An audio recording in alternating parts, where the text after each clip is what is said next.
Valideynlərin övladlarına verə biləcəkləri ən dəyərli şey özgüvəndir. Belə bir ifadə vardır ki, tənha bir adaya düşə biləcək ehtimalınız varsa və yalnız sizə özünüzdən yalnız bir şey götürməyə icazə verilirsə, bu özgüvən olmalıdır. Özgüvənin toxumları çox erkən yaşdan səpilir. 0-2 yaş dövründə övladımıza onun başa düşdüyü dildə sevildiyini, dəyər gördüyünü hiss etdirə biləriksə, onlar çox özgüvənli böyüyürlər. Doğan Çeloğlu'nun belə bir xatirəsi var ki, mən onu tez-tez dilə getirirəm.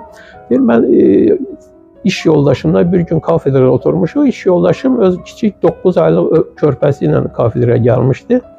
Körpə başladı iməkləyə divana yaxınlaşdı və divana qalxmaq istədi. 2 dəqiqə, 3 dəqiqə, 5 dəqiqə çalışdı divana qalxmasını, divana qalxa bilmədi. Mən getdim, onu götürüb divana qoydum və yoldaşımın mənə qarşı həddən çox aqressiv hərəkətinin şahidi oldum.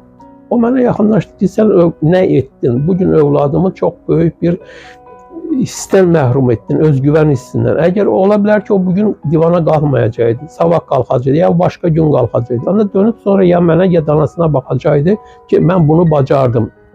Bu yolla, bəlkə də bu yol onu irəliyə doğru uca dağlara çıxaracaqdır. Övladınıza istədikləri zaman və istədikləri qədər kömək eləyin.